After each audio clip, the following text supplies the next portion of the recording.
Hello guys, Nick Z again. I want to make a short video this time showing the feedback path and its effect that it has when the system is close to resonance as possible, and the difference that the ground can make on it when it is in resonance or when it's not. So I'm going to try to do it this time. My camera hasn't been cooperating last two times I've tried it, but I'm going to try it again. So anyway, here goes. I'll turn this thing on. First of all, I'll show that the kacher is working.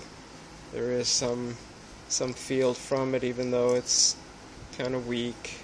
It's always weak when I have it connected to the antenna. The antenna gets disturbed by the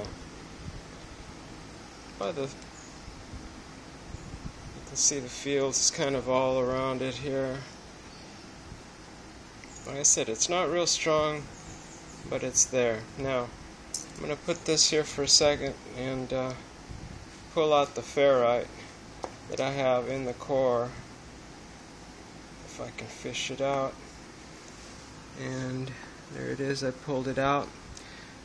Okay, that's what I pulled out, a piece of ferrite like the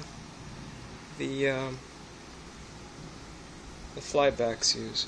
So I put it back here. Let me get out of the way and push it in a little bit.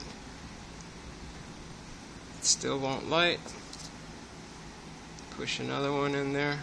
Boom.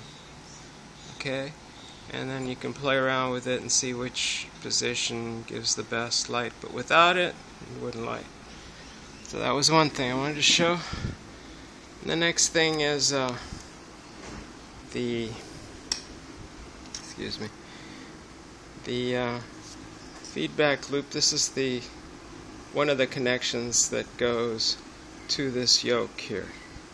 Now I'm going to connect it up and get rid of this. I'm going to turn it on and try to tune it. I'm going to turn off this lamp so that you can see it better.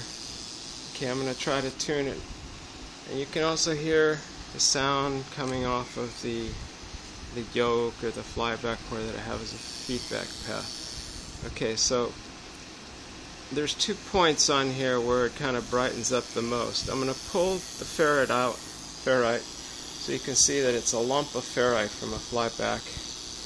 And when I stick it in here, the lights go up. So there's a couple points in here, like that's one of them, and then it gets low and then it gets onto it again. Now here more or less is where the best resonance is, and you can play around with it and get it better and better. But at that point, if I connect, or disconnect rather, because I have it connected, the feedback, when it's more or less tuned to those bulbs, let's see if I can get a shot of it. The camera doesn't really capture the way it is. Okay, I'm going to disconnect it now, and you can hear a change in the yoke, and you can see a change in the bulbs when I light it up. Actually, it's hard for you to see it, I know, but I'm seeing it.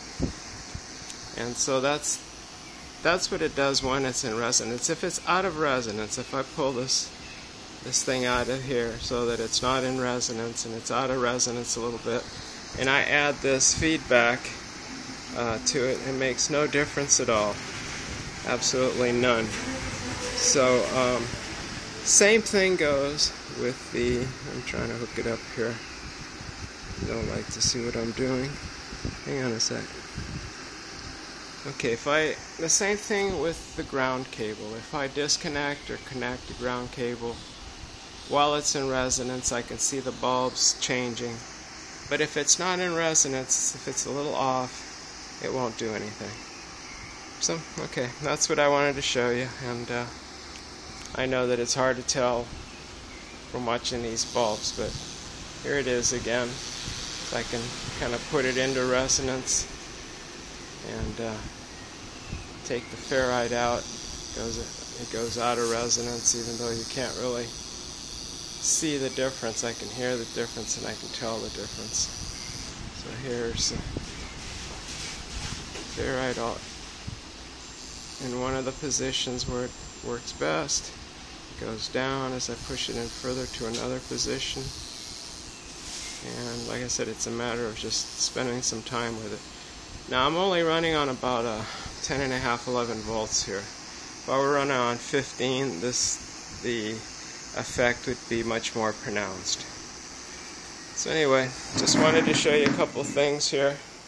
And at this time, I'm running this transistors are totally nice and cool. They are not overheating.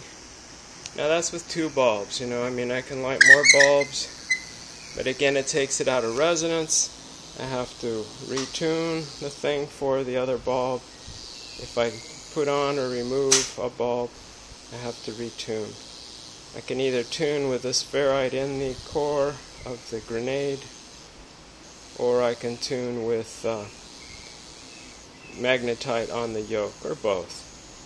And also the ferrite that goes into the kacher there.